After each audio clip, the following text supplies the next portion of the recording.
Hello everyone, my name is Crow, and this is Project Architect 2. This is episode 29. So last time we set up some lithium production, and I wanted to show you, I also set up a couple other machines, so we just want to talk about them real quickly.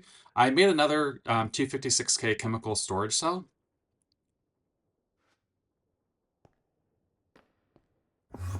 I partitioned it for ethylene, hydrogen, and oxygen. And then down here, I set up an electrolytic separator, and this is just taking water. I have a sink back here. That's what I'm supplying the thermal evaporation plant with. And it's just splitting that water into hydrogen and oxygen. And then these tanks are pushing into these ME interfaces. And it's just kind of going along and ticking along. I have it full of energy upgrades. I only threw a couple speed upgrades in here. I just don't, at this point, I don't have a lot of need for hydrogen or oxygen. So I just kind of have it, kind of puttering along slowly. Up top here, last time we set up the crystallizer to make lithium, rotary condensator, and then I put a pattern in there so I can automatically, what was the pattern for? Oh, so I can turn ethylene into liquid ethylene. And then I also have set up a pressurized reaction chamber so I can create substrate and HDPE pellets.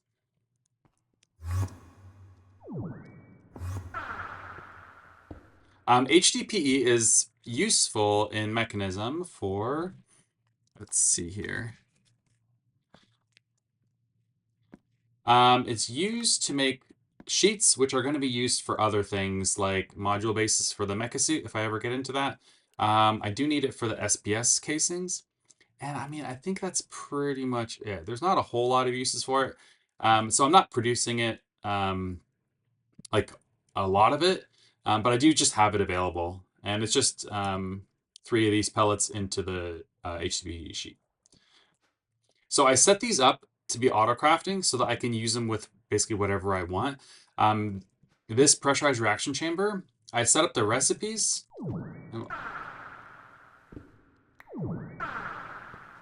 So I set up the recipes here to make, to insert biofuel, water, and hydrogen, and then it spits out a little bit of ethylene and a substrate. And then this one uses substrate, liquid ethylene, and oxygen to make 2 HDPE pellets.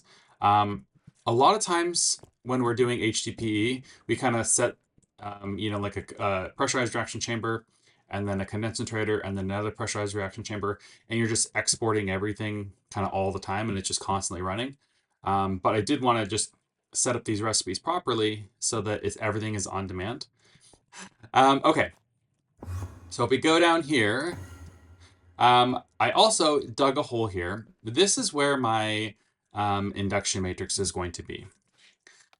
And so let's see here.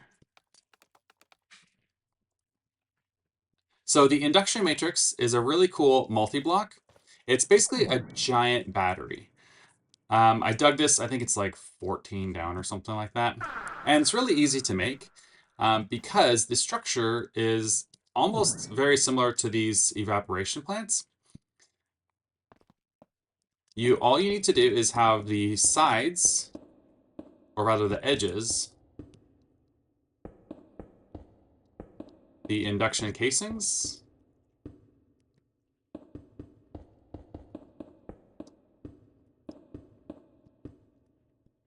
Oops.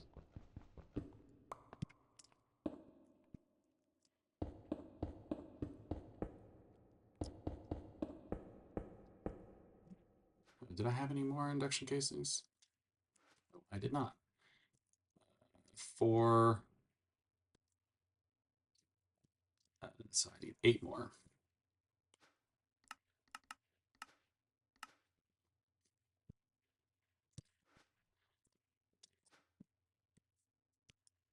Okay. Perfect. And then, so every side, or sorry, every edge needs to be the induction casing. And then over here, this is going to be my plug. And this is on my power channel. And then I made a new channel called generators in. And so what that is going to do is this is going to insert, because this is a point, it's going to insert into the induction matrix. And then this is going to extract from the induction matrix. And that's going to go to my different machines. So this is going to be the input, and then this needs to be the output.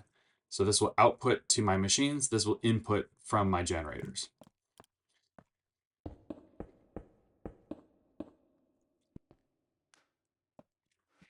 All right, and let's get the...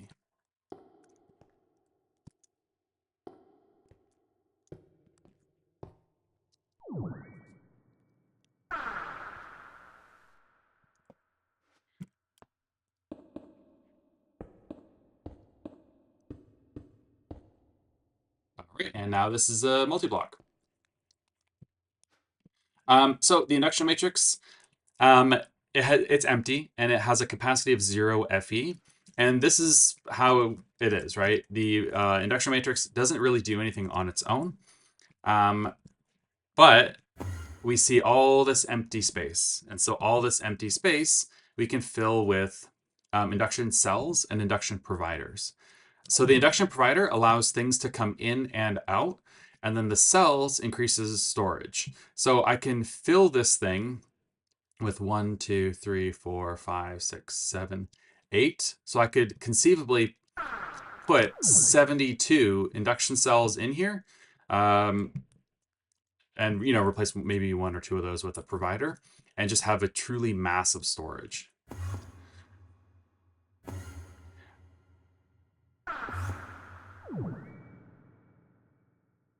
Because there's so many microcrafts associated with the induction matrix, I really need to upgrade my crafting storage. I have just a couple of these like 4Ks, and that's just not going to be enough. So what I did in the meantime is I made some crafting units, and then I have some of these 256K storage components. And then I also have some crafting coprocessors. So I dug down some holes. I have some smart channels here.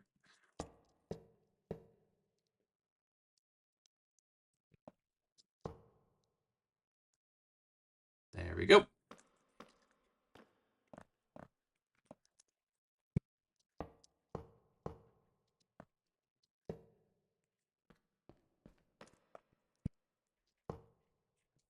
Oh wait, I don't know if I have. Oh, I do have.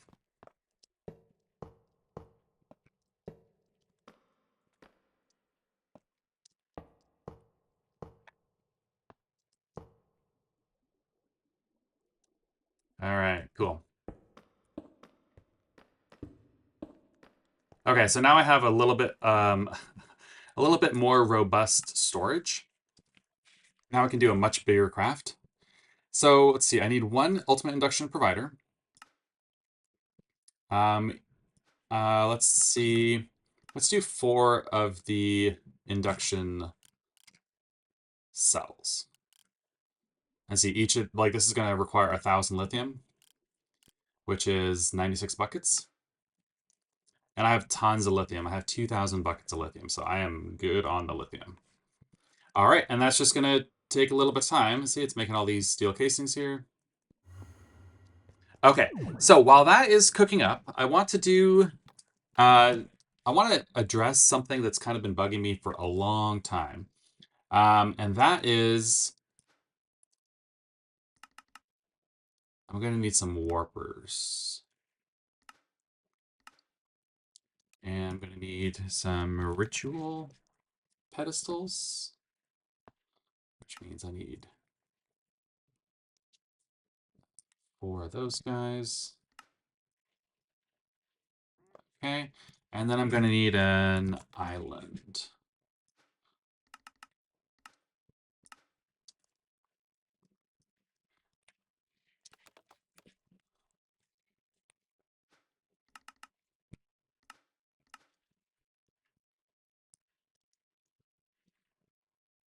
Okay. I got some of these guys. This is making a couple more. Okay. So what I'm going to do is you'll notice um, I want to deal with this right here. So this is a stone grass block. It looks nice and green because we're in a river biome. You'll notice that this one looks kind of ugly and yellow because we're in a desert biome. So I'd like to fix that. If we look at our map here, we can see that this is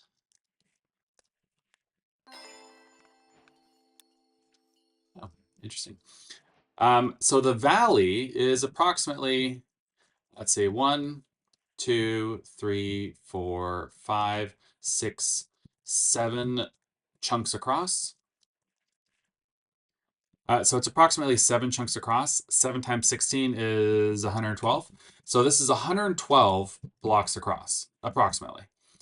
What I'd like to do is I'd like to turn this whole valley into a better biome for like rain and all that. So what I need to do is I need to use this. So the Tablets of Conjur's Island, um, these these summon islands, but they also change the biome. Um, Actually, let me see. Oh, okay, so there's only two. Sometimes you can in some of the R's add-ons, there's other islands that you can do. Like there's a deep dark one, right? Isn't there a summon a deep dark island? Maybe that's an add-on. It's not in base R's.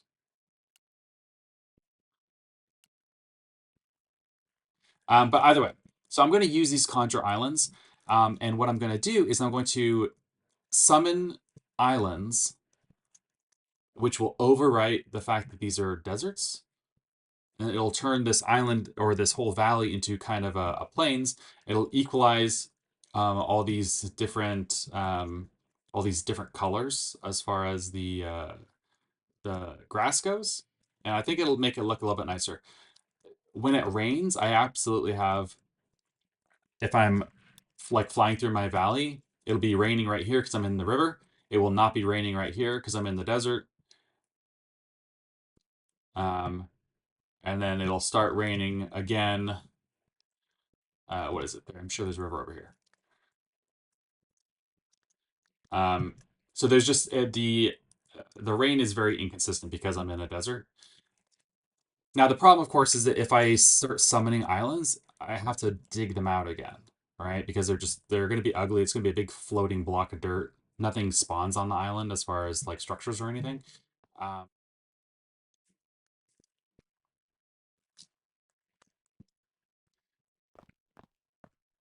okay, let's see if this will work.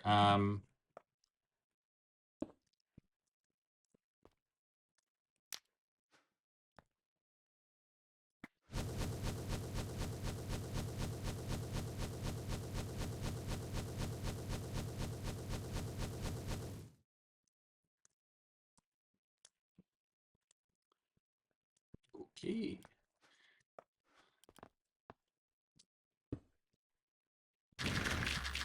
All right. Let me get some source from here.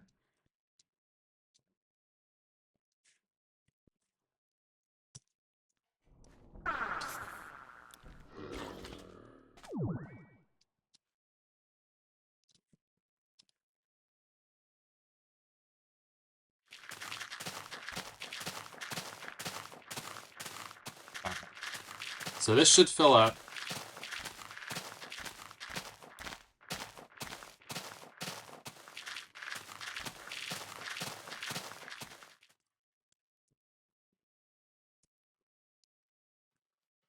So see, I'm all in planes now. Okay. I mean, I don't mind this.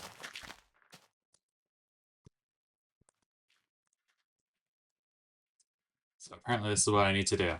I need to create these giant sky islands over top of the valley, which actually, I mean, it's not that bad because it will allow me to do assuming that it's planes at the ground level. Yes. Okay, so this is fine. I just have to make sure that I start these going. And I think that's as far down as it goes. Like, it's only a couple blocks down. So, let's see. Let me get the warper here.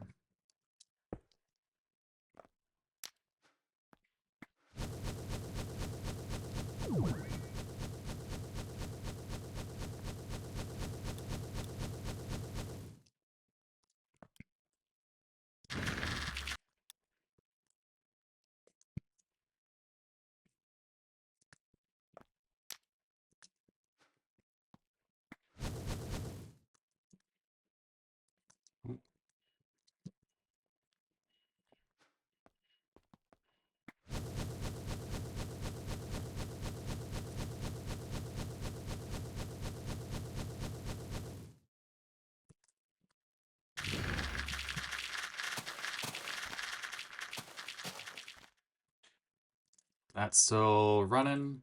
That's still running too. All right. So I um, have these augmented islands being made. I already finished 3 of them. And the last one is just kind of finishing up here. And we can see that it's actually filling in. And so now I have no, if we look at the top right there, we see that there's no desert left, which means that this whole area underneath here should be plains. There shouldn't be any river or desert. There will be a little, I think there's a little bit over here. Oh, no, that's okay.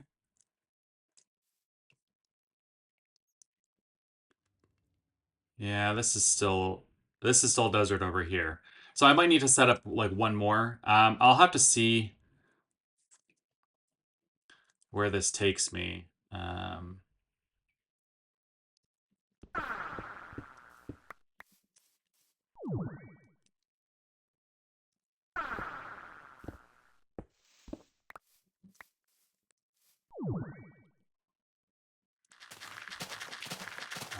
And then that's that. You know, I may have to do... Oh, this one might... there's a little bit of desert over here. I may have to run another localized one just there, but it all depends on how far this one goes.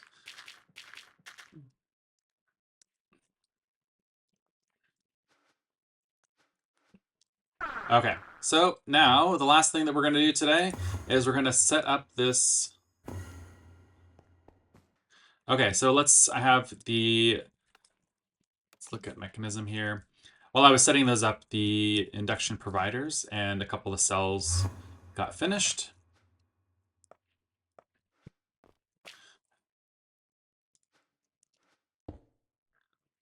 So I will need this and this. And then I probably need to just break and replace. And now I have 6.4, I think that's trillion FE. Okay. So now what I should be able to do is, how do I get out of here? Okay. So if you remember, this was most of my power systems over here. So I should just be able to switch this over to my generator network, making sure that the bypass limit is on.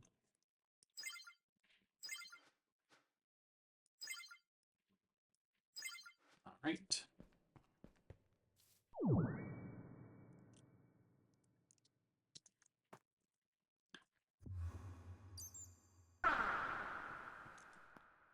All right, so now this is going in at 60,000 FE per tick, and I'm outputting at 20,000 FE per tick. All right. I do have a couple more of these cells going. I wonder if I think I set this up correctly. I really got to check to make sure that I bypass limit on these. Yeah.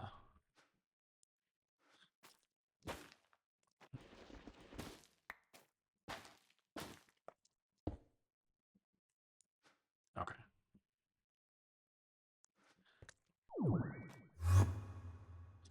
And that way I don't, because I'm using this, this was my power channel before. This didn't have anything, any changes as far as my power needs goes. So I don't have to, actually I could just change these over. That'll suck all this up, put it into the network, and then I can get rid of these things.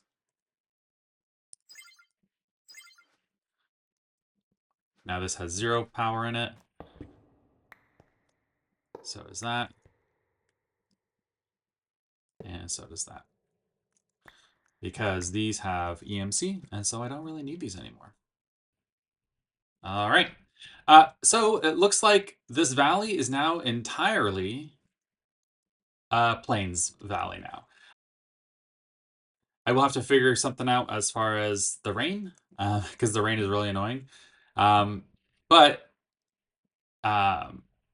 from a lore standpoint, right, like this valley is kind of like a magical plains surrounded by desert. If I really wanted to, I could change, because like this is, this is a river biome. I could make this into a desert biome if I really wanted to just kind of completely encircle this thing, which I don't know, maybe I'll do. I do need to get rid of all of this junk up here. I'll probably just plop a builder down. Um, I think this is probably too much to manually do, but I could just use the destruction gadget too. So, we'll see. But anyways, I think that's going to be it for today. We fixed the biome problem, and then our power solution is complete as well.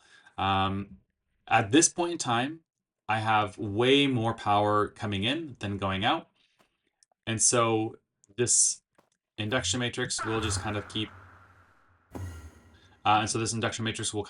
charging up until such a time as I have a use for it. That way, all that power isn't just going to waste. So this is kind of like my end game power solution.